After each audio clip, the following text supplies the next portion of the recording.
All right, welcome back, guys. So I'm back up in the Alpine National Park, just up at the top of Mount Hotham. I was up here the other day and noticed that the wildflowers have actually come out. So it's mid-January at the moment, and this is wildflower season. So I was keen to come up and try and shoot the wildflowers in a bit of a different way that most might think about or might actually just struggle in general in shooting flowers. But up here we've got a lot of subject matter, obviously, and that can help, but sometimes you might just be out like today on a sunny, clear day, and it mightn't be great for shooting wide-angle scenes. So I thought I'd try and go through how I might shoot more intimate type scenes of the flowers and make them the actual subject, the predominant subject, rather than just using flowers as a foreground interest. So I've found a few different compositions that I think that I can work. So I'll take you through them, and just as usual, just some of the things that I think about when I'm photographing these subjects, and hopefully you can take something away. You might notice I've got some massive flies up here that once they get on you, they bite you. So you might notice me swatting them away, or I might actually get bitten. So stay tuned for a bit of comedy there. All right, no worries. We'll go through it and I'll show you now. All right, so this is a scene that I've got just here. Hopefully you can see it. So this type of shot I've used before, particularly in spring when I get a bit bored and there's nothing really to shoot around. So usually I'm shooting in the winter or autumn, so spring's a bit of a challenge. But I use this technique just to get a real painterly feel to the image. And what I do is, you can see I focus on the main subject, which is, something with a bit of colour, something that stands out. Got this one just here, the curl on it there, and the colour. And then I've got that nice little bit of touch of white there as well. So yeah, it just makes the scene all about just a few different flowers and just completely blurs out the back. And there's a few little things to get right to get this scene spot on. One, you need like a long lens. So I'm shooting at about 320mm. I've got my 100 to 400. You can use a 70 to 200 to do it. And you want to go as far out as you kind of can. And you want to be reasonably either close to your subject or make sure the background is quite far away to really throw out that background. The other thing you want to do is you want to use a relatively low aperture, and that just helps throwing out the background and just nailing the sharpness of the individual flowers. So I've got mine at f5.6 and with a 200th of a second. On days like this, it's not too windy, but when you're zooming right in on something like that, you really want to make sure that if it is a bit blowy, you want a fast enough shutter speed to freeze that as well. So it's something else to think about. Today is pretty low winds, and I'm quite high up. I'm probably one of the highest points of Mount Hotham, so I was lucky to get low winds here. So you want to do that. And then the other thing you want to make sure is you're quite low to the ground.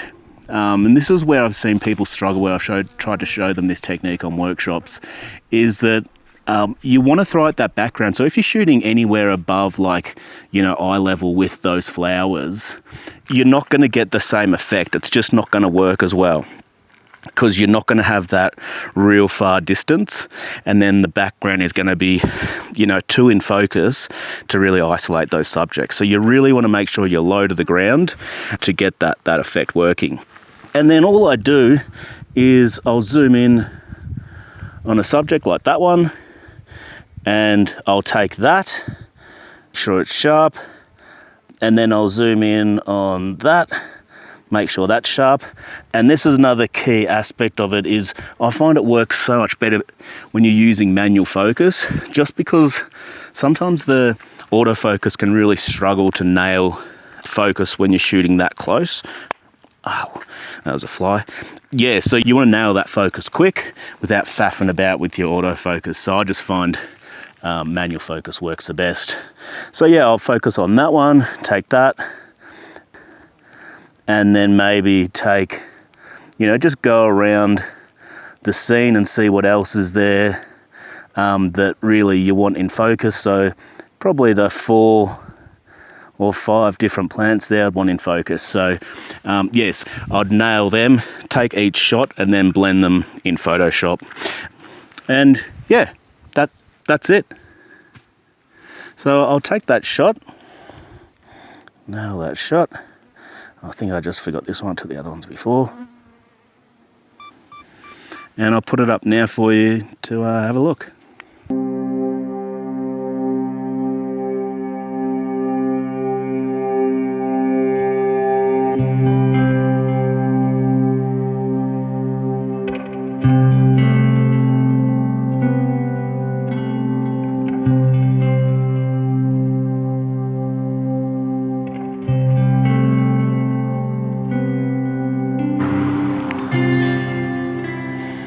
Alright, so I've just come along and found a patch of wildflowers just on the side of the road here. And I've tried shooting them with the long lens and it didn't work. So, you know, always try a few different lenses if you get stuck in a pinch with a scene. Don't just give up on it straight away. So I actually pulled out my macro, which I never use, but I thought coming up here for wildflowers, I thought I'd give it a shot. It might be something that I might need it for. So I've actually found something here. And I'm just zooming right in, getting right in tight on the, you know, just the details of the actual flower. I'll turn it around and show you just here. So just these ones here, you can see just got that nice light coming through on them as well. Just like a lot of nice detail there. Just inside like the main part of the flower. Now, I don't know what these are, so if anyone knows in the comments, chuck it in there, because yeah, I do like these ones. A lot of nice detail and good for macro too. So I'll show you the composition I've got here. Hopefully I can show you on the back of the camera. Alright, so I've got this shot here and I'm just trying to swat away all the flies, so I don't have this on a tripod, so if it's a bit shaky, sorry about that. So yeah, as you can see, I've got this main flower just there and that's the focus.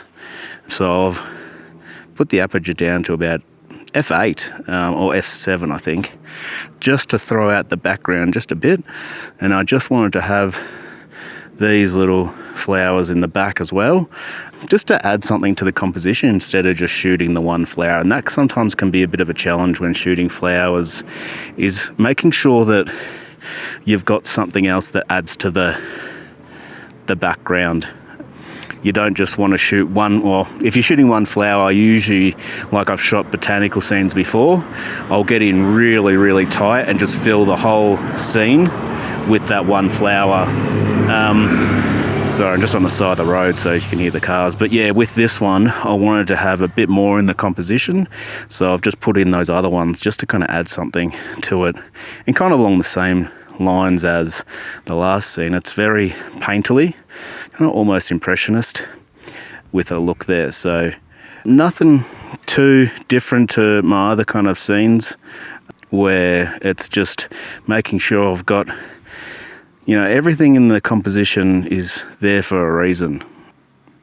And yeah, just making sure that it all kind of fits together nicely.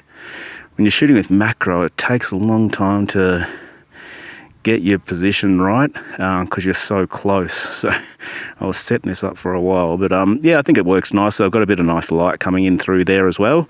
That's another tip for when you're shooting these types of real blurry scenes, is use the light in the background to kind of make it look a bit more painterly. If you've got a bit of light like there, just there hitting it, it kind of just brightens it up and gives it a bit more kind of, the color comes out a bit more golden. So yeah, that's another good tip as well. So yeah, I'll grab this shot, chuck it up on the screen, and yeah, tell me what you think.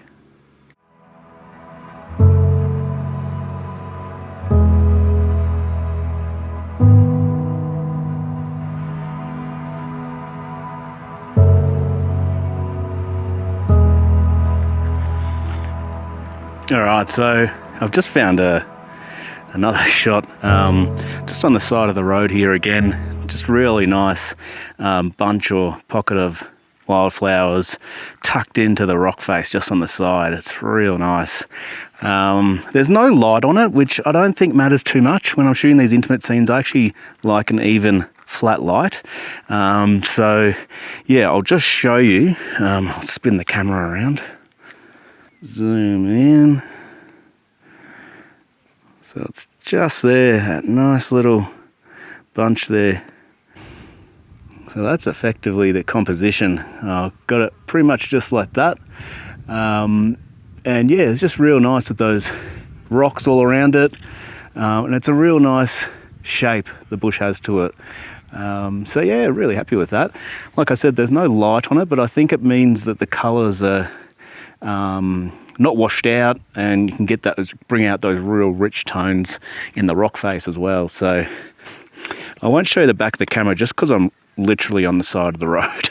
I'll just show you. So just there, yeah. So it's a bit sketchy. Just just got that there. So yeah, but pretty much just like what I've shot today. The settings have all been kind of similar. I'm just zooming in right on that, the entire scene, and yeah, just getting like about an F9 and just shooting it, making sure that clearly the flowers are sharp. Well, even the rock texture, I think I'll just have a quick look. Yeah, F9. And because it's all on like an even plane straight across, everything will be in focus. So yeah, it'll be perfect. So yeah, real nice, really worth coming up for the day. Even though I don't really shoot here too much during this time of year, I push myself to come out just to, yeah, just show you guys a few things. And so I'm really glad that I came up just to do a video. It's quite nice up here as well. It's a warm day down where I am, but up here it's usually about 10 degrees cooler. So apart from the flies, it's been nice. So yeah, all right. Well, yeah, I'll have a look around and see if there's anything else that I can find. I'll chuck it up on the screen now. Cheers.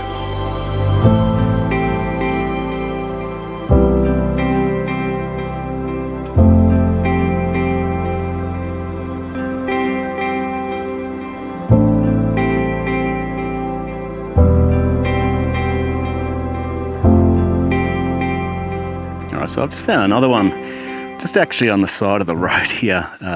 So yeah, I might keep this one a bit quick, but yeah, it's quite nice. I just got the last bit of light hitting this little flower that's popping out of the side of the rock face. I'll see if I can, it's a bit hard with this reflection. I'll see if I can, oh, there we go. Yeah, so just there you can see that that bit of rock there. It's quite nice, and you've got that nice little plant or shrub there just coming out there, and I like that, those real nice dark or reddish kind of textures of the rock. Yeah, so what I've done is again just tried to throw out the background just a little bit there, and yeah, just make that shrub there in the foreground a bit more of the focus. I'll just try and just see if I can make it a bit darker. There. Yeah, maybe about there. Is that good? Yep.